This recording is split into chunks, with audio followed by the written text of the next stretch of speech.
ఇదే OnePlus కొత్తగా launch చేసిన bullets wireless Z3 neck band. And ఈ నెక్ బ్యాండ్ బ్లూటూత్ 5.4 తో వస్తుంది, గూగుల్ ఫాస్ట్ పేరింగ్ తో వస్తుంది. అండ్ ఈ neck band 12.4mm dynamic drivers తో వస్తుంది. సౌండ్ క్వాలిటీ డీసెంట్ గా ఉంది, వోకల్స్ బాగున్నాయి, బేస్ బాగుంది, ఇన్స్ట్రుమెంట్ సెపరేషన్ డీసెంట్ గా ఉంది. బట్ ఏదైతే సౌండ్ స్టేజ్ ఉందో వీళ్ళు పెట్టిన ఈ 1700 ప్రైస్ రేంజ్ కి నాకు కొంచెం తక్కువ అనిపించింది.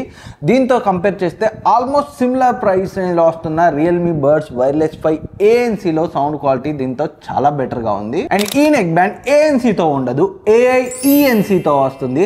యాక్టివ్ నాయిస్ క్యాన్సిలేషన్ ని ఇచ్చి ఉంటే ఇంకా బాగుండేది. అండ్ దీని యొక్క కాల్ క్వాలిటీని నేను నార్మల్ కండిషన్స్ లో బైక్ డ్రైవ్ చేస్తున్నప్పుడు కూడా టెస్ట్ చేశాను. నార్మల్ కండిషన్స్ లో మాత్రం కాల్ క్వాలిటీ చాలా బాగుంది, బట్ బైక్ డ్రైవ్ చేస్తున్నప్పుడు మాత్రం అంత క్లియర్ గా వినబడట్లేదు. అండ్ బ్యాటరీ లైఫ్ అయితే ఎక్సలెంట్ గా ఉంది. వాళ్ళు క్లెయిమ్ చేసిన 36 అవర్స్ కాదు కానీ more than 20 hours battery life అయితే వస్తుంది. అండ్ ఫాస్ట్ ఛార్జింగ్ ని సపోర్ట్ చేస్తుంది, IP55 రేటింగ్ తో వస్తుంది. స్వెట్ అండ్ కొంతవరకు వాటర్ స్ప్లాషెస్ ని అయితే తట్టుకోగలుగుతుంది. 1700 కి వీళ్ళు తెచ్చిన ఈ ప్రైస్ రేంజ్ కి నాకు కొంచెం తక్కువ అనిపించింది, ఎందుకంటే 1800 లో Realme buds wireless 5 ANC better option అవుతుంది. సో ఇన్ కేస్ మీ బడ్జెట్ స్ట్రిక్ట్లీ 1500 ఉండి ఆ ప్రైస్ రేంజ్ లో వస్తే మాత్రం దీన్ని కన్సిడర్ చేయొచ్చు. అండ్ ఈ నెక్ బ్యాండ్ ని పర్చేస్ చేయాలనుకుంటే ప్రోడక్ట్ ని ఇక్కడ ట్యాగ్ చేస్తాను, అక్కడ నుంచి చెక్ చేయండి. అండ్ ఫుల్ డీటెయిల్ రివ్యూ కూడా ఉంది, ప్లే బటన్ క్లిక్ చేసి వాచ్ చేయండి.